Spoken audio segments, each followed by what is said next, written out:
think we're off. Is it just No, we're all us? good. We're all good. Yeah, yeah. I'm ready to rock.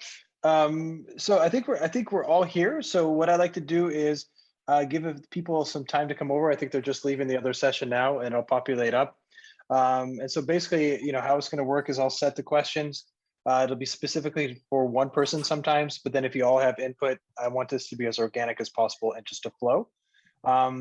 So what I like to do now is just have everyone introduce themselves to this panel discussion, which is on supply chain, which is a very interesting and sensitive topic. And the goal of this is to just make it very open to everyone, from manufacturers to distributors, to that this is not people hoarding material or playing favoritism or anything like that. Is something that we're all being effective in our own unique ways.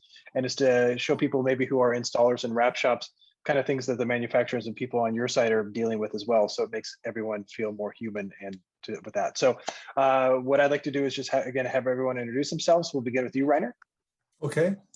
Well, first of all, thank you for taking the time and giving me the opportunity to join in here. My name is Reina Makoviak. I'm running the German business of Spandex. For those of you who are not familiar with Spandex, so Spandex is a globally active distributor in the Viscom segment.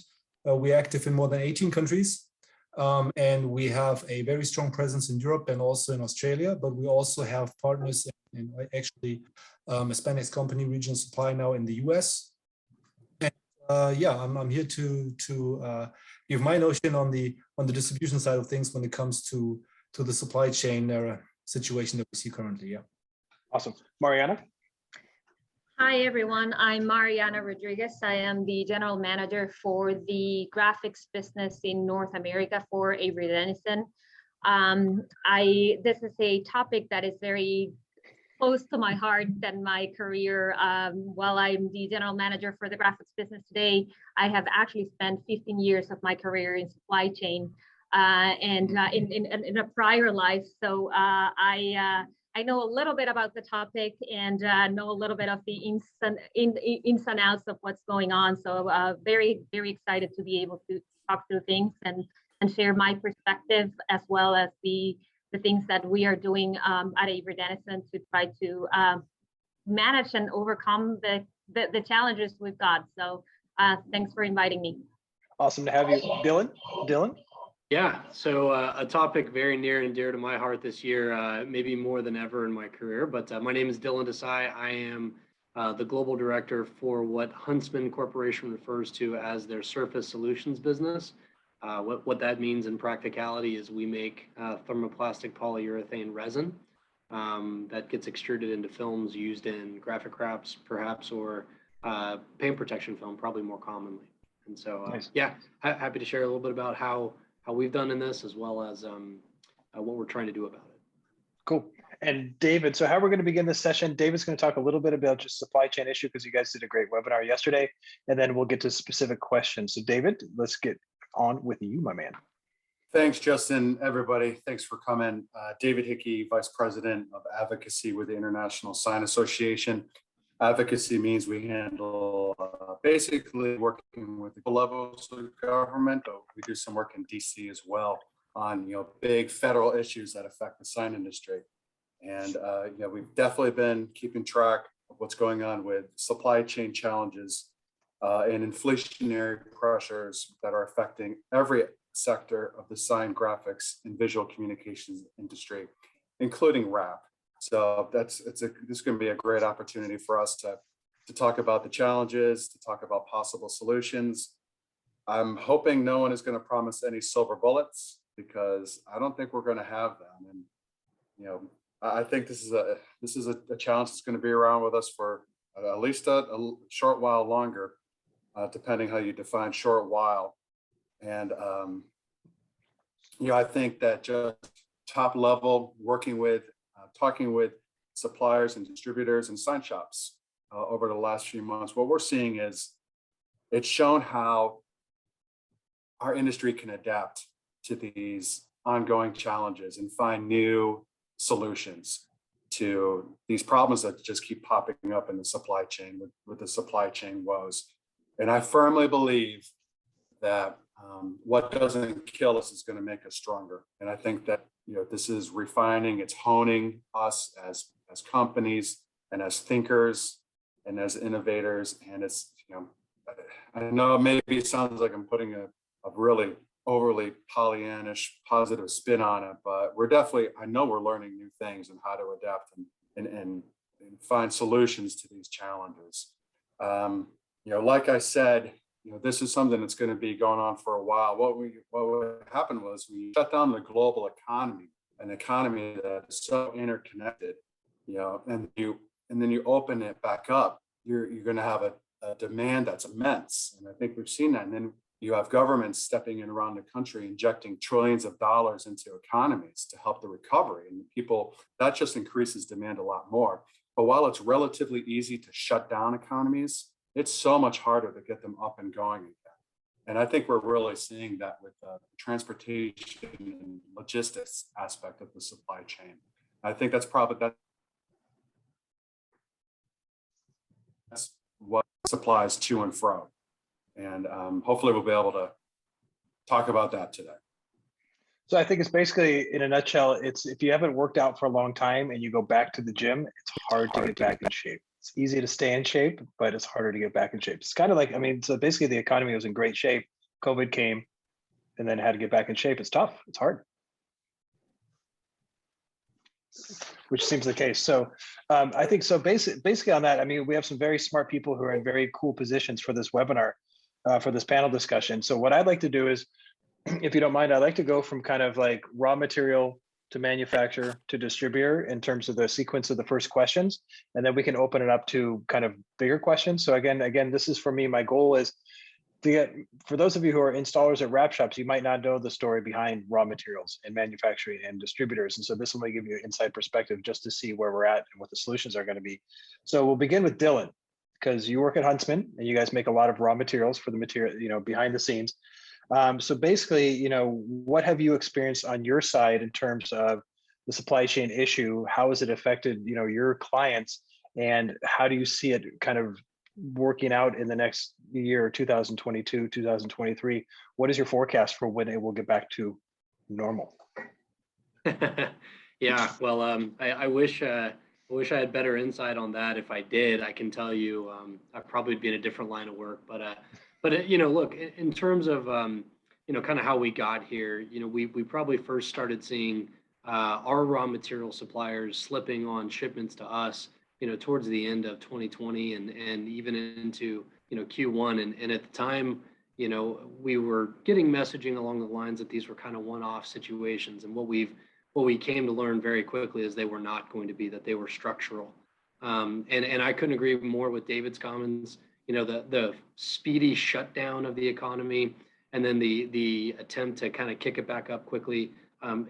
The economy is not built for that. And one of the things to understand as you look at, our raw materials, they go into lots of different markets well outside of automotive and paint protection film or wraps.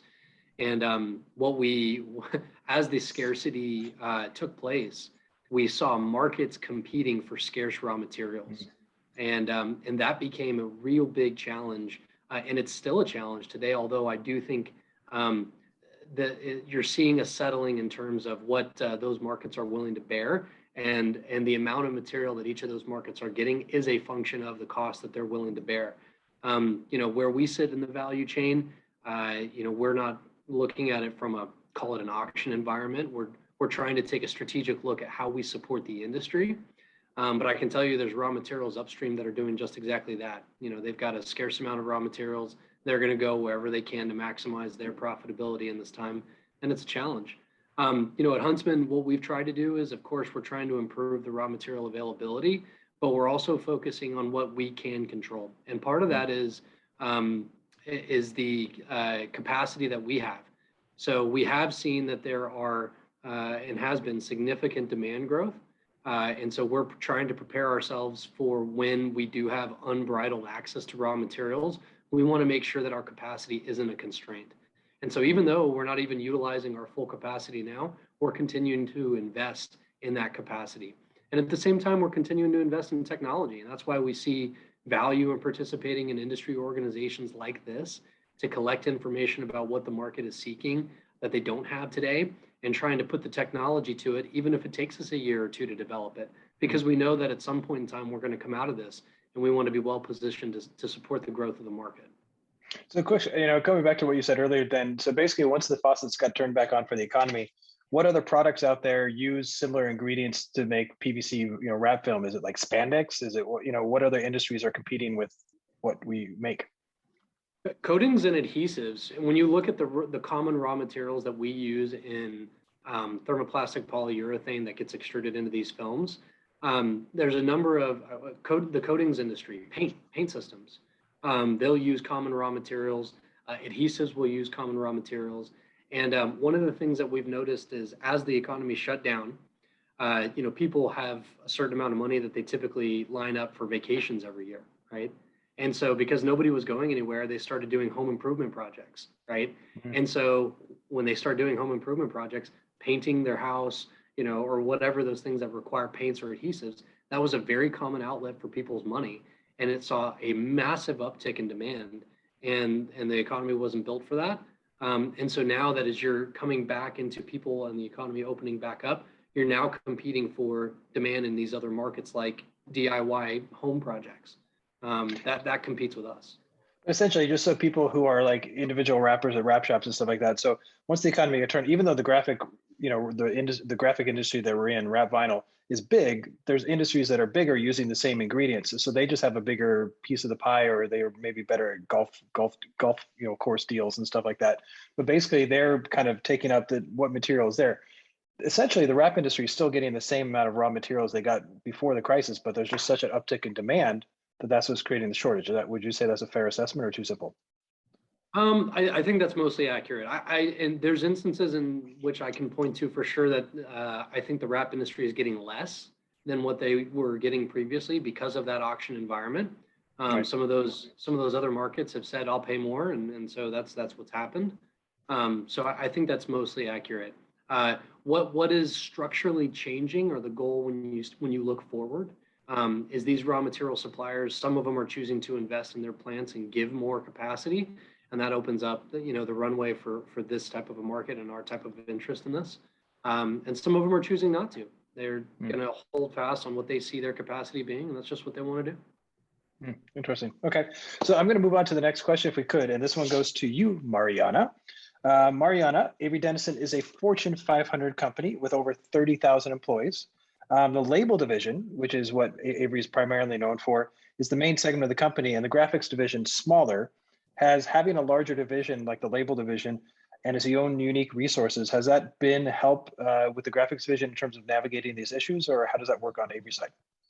Yeah, absolutely. So we have a very large team of procurement and supply chain professionals all over the world. And one of the very cool things about if there's a silver lining to this, not a silver bullet to this, is what's been very, very cool to see is the collaboration across the world and across the globe on trying to maximize our relationships, as well as our ability to procure material all over the world to be able to fulfill needs in different places, right? So there is a very close collaboration where I can give you a couple of examples where we've actually found raw materials in Asia that we've had to fly over to North America because it was something that for whatever reason, it was available there, it wasn't available here, and we were able to fly it over using our connections and our global procurement organization to be able to mitigate the problem. So it is unbelievable the amount of creative thinking and creative problem solving that I have seen the last year to try to really kind of maximize our global presence, our global purchasing presence and power, and leveraging our relationships to try to mitigate as much as possible some of the challenges we've had. And I think what's interesting, a lot of people just think like rap film, and they think, oh, it's so easy to just, it's Avery just makes the film and they do everything themselves. That's not the case. So what goes into the wrap film is the ingredients, the ink, the colors, the liner, the silicone. You make some of it in-house, but you also get it from all across the world. You have manufacturing facilities in Europe and then also in America. That's a very complex chain. And sometimes the price will go up for the silicone. So now your liner, your backing paper has got more expensive. It's not just one thing. It's a lot of things that are mixing and matching. How does Avery navigate that, or how do you navigate that with your resources and your knowledge? Yeah, well, yeah, I wish that it was so as simple as just a couple of ingredients that you make a product, right? No, there's to your point, there's components coming from a lot of different places. We do have the advantage at Avery Dennison that we do have we are vertically integrated in some of our things. We make our own adhesives, which helps dramatically, to be honest, in terms of being able to have the right purchasing power to be able to get some of those raw materials that maybe some of maybe some other manufacturers can't get when you're buying adhesive from outside. It has been extremely challenging to coordinate all those pieces together, and it has taken an enormous amount of time, effort, and focus and discipline from our team to be able to get all the pieces of that puzzle together and really try to understand where do we have some gaps and how can we mitigate. I think the other interesting thing that we've seen is the impact has been sort of we saw immediate impact right after the petrochemical industry shut down back in February, March, in some of our more commodity type raw materials, right, that go into adhesives. But then we saw other set of products that started to have problems later on, right? Because there's multiple levels to the supply chain, to your point, and multiple components that get added up through that value chain or that supply chain until we get the product that we need to be able to produce it, right? So it's been a little bit like a moving target in terms of, okay, we've got this one covered, we're good, but now this one, a liner or whatever, now that uses a component 3 levels down in terms of their own supply chain that also has a challenge and that they are not able to get it. So it's been sort of a little bit of a moving target in terms of where the problems are at, and really difficult to understand how to get our hands around it and really tested our ability to be creative and problem solve. It kind of reminds me of that game at the stores where you put the quarter in and you kind of hit the hammer, the thing pops out of the hole. That's kind of what you're doing. It's so funny, Justin, because we say that all the time. So it is we solve one and then another one pops up. It definitely has been a little bit like that. Things are definitely, and I think David and Dylan mentioned that things you learn, right? And you learn how to navigate even uncertainty, and you learn how to see things ahead. And I think we're in a much better spot where we are right now than where we were several months ago. But I don't know that the whack-a-mole game is over. I don't think so either. And speaking of whack-a-mole, I mean, you have a lot of moles to whack, but I think Reiner actually might have more. So I'd like to move over to Reiner because what changes, Dylan has his raw materials. Mariana, you have your your materials, your backing paper, the getting the material to the distributor. But Reiner, you're in a unique situation where you're not just a small distributor, you're a massive distributor in a lot of different countries. You sell a wide range of products that cover a lot of gamuts from PPF to color change, digital, and so on. How has 2021 been for you in terms of making sure your customers have products, making sure the price doesn't go up till they just freak out? I mean, it's a really fine balance. It's a really unique position to be in, I'm sure. Absolutely, it is, yes. And to be honest, I mean, all of the spandex locations across the world, we carry a lot of inventory. So therefore, we've been made aware from our supplier side of raw material shortages and of price increases pretty early this year. But luckily for us, we managed to maintain a pretty high level of stock in our warehouses. So to move that, that critical cycle down to let's say late August, September, October, where it really came down. But then again, it's really difficult for us to handle it. But on the other hand, we are also proud to be a house of brand. We carry all major brands across most countries, and therefore our making sure that our customers always have at least one alternative to choose from, and hopefully we're able to supply them with it. Yeah. And this actually came up earlier in a different panel discussion, but I mean, have you then been educating your customers more, finding the need to say, okay, you've been using, let's say, product Absolutely, X, now you're going to go to product B, but then are you finding, do you have to then help them educate them? Do you have to say, go to the Wrap Institute, watch this video, or do this, or do you just, do they figure it out? How does that work? No, actually, you're pretty sure. Yes, it's pretty much correct. So basically, it's all around communication, right? Especially in days like these where you have to communicate thoroughly and consistently across the board to all of your customers. And it's not, it's not done well with saying, okay, there's a price increase for product XYZ and here's the alternative. You know, you really have to teach them in case they're new to the market or they don't know brand X or Y. You know, you have to educate them, and that's when we picked up a series of webinars later last year and continued those throughout this year, and they've been really massively attended. I mean, it's not around like new products coming in and you do a webinar, yes, but also within all of those webinars, you explain, you know, differences between products and nuances and you know what to look out for with regards to guarantees and also product specifics. And oftentimes we do have webinars and live casts together with Rep Institute. Yeah. Well, I mean, so would you guys agree then, you know, we're kind of shifting to a different question, but it seems like education has been the hot topic for a lot of people right now. And the more you educate your customer, not only in how to use the material, but also the information is key. And so based on that, one thing, I mean, all of us have been in the industry for a long time and we're all, you know, at high roles within a company and stuff like that. So it means you've been around the block, you know, for better, for worse.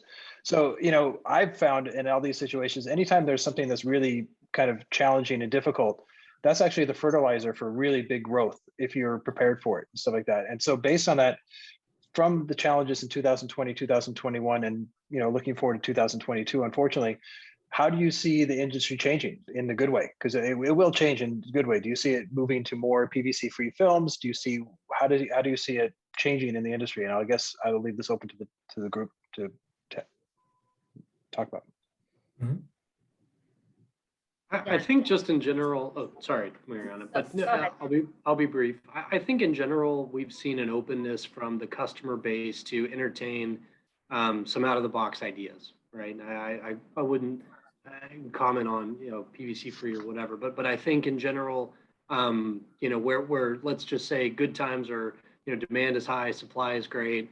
You know, people would say, well, why do I need to look at something else? This works just fine, and I'd rather, you know, kind of focus on my core business, and that's, there's nothing wrong with that. But I think in a time like this where supply can be scarce, what do they say?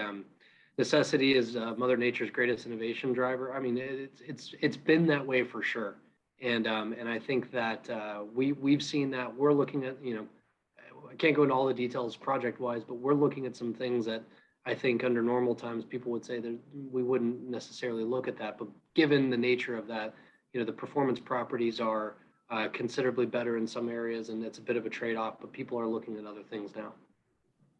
Mariana? Yeah, I was going to go very similar to Dylan in terms of, I think if this has shown us something, and it's not just the supply chain challenges, but I would combine it even with COVID, right, is the resiliency that this industry has, the ability to be able to sort of diversify. And we've seen a lot of that over the last year and a half or so of people really kind of trying to find different places to grow and places to go.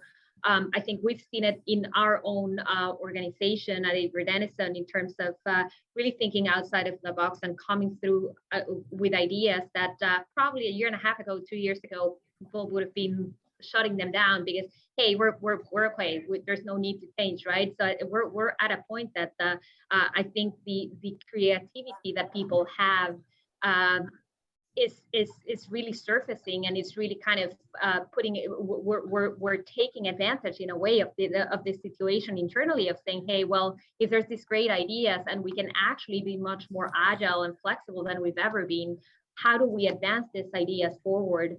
And how do we help it, you know, use it to really solve complex problems for our customers, right? So we have not stopped our focus and investment in terms of R&D resources. We continue to find ways that we can mitigate some of the challenges that we have, but also that will propel the industry forward. And again, too soon to tell where it's going to go. And I don't have a crystal ball to know how this will end up, and we shall see later. But I think there's absolutely room for doing things differently, and I think every single one of us needs to be open to that because that's how we're going to come out of this stronger. Well, based on that, you know, in kind of closing for like points of seeing you customers to be creative, you know, like I've seen people in the industry now, if there's not color change film available, they'll print their own colors, which is cool. We just did a segment on this show of showing how you can actually, with the Wrap and Suit wrap matrix and our new technique of zero stretch, that you can actually wrap very complicated curves with calendar film with confidence. And it's actually in some ways really good that you can maybe, if you get a fleet of cars, you can maybe pivot to calendar film, which is maybe available. Or I've seen some shops pivot to PPF film because PPF film is still readily available to a certain extent when PVC film is dried up.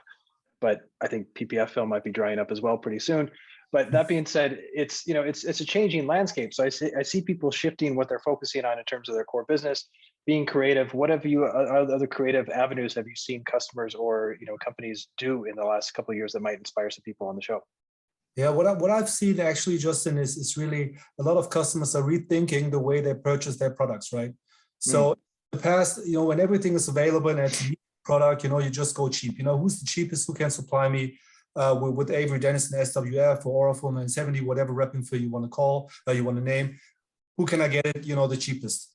And this is something that has also dramatically changed because all of these, alternative products, high inventory values, information, communication, all cost a certain amount of money, right? At the end of the day.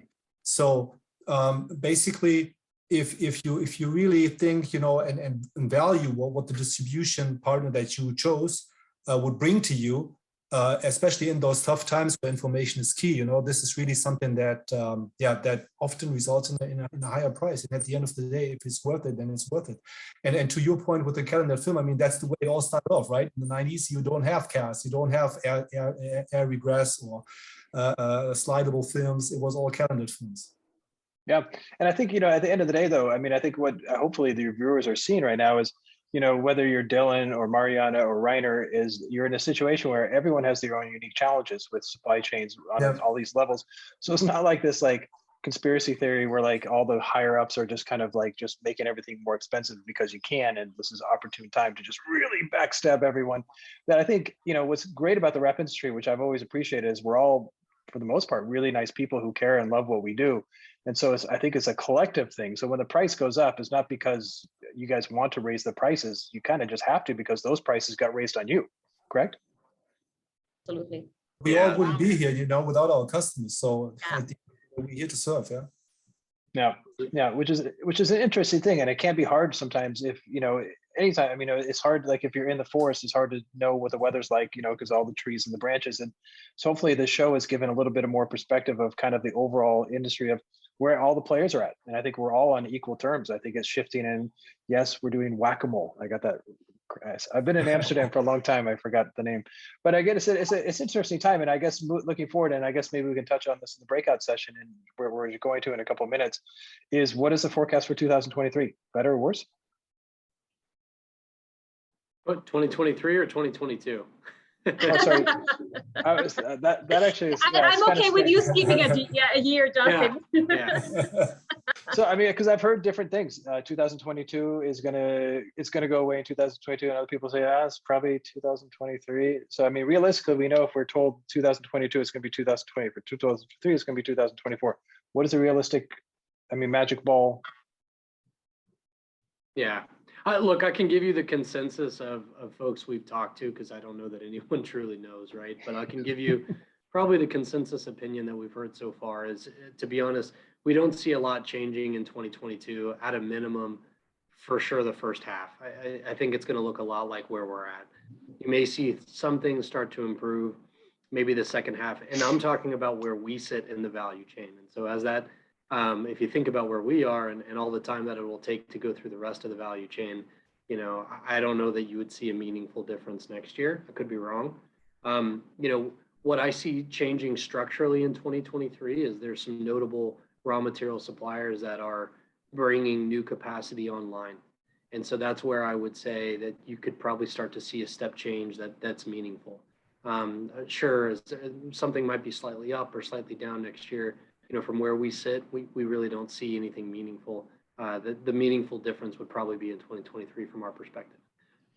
Yeah, and I think I would agree. Definitely, first half of next year, we continue to see a lot of the challenges as they are. We do believe that at least I don't know that improvement, but at least continue to stabilize through next year. But to Dylan's point, until there's either a slowdown in demand that could happen based on the economy, or there is additional capacity being put in the industry, we won't see a full resolution of this.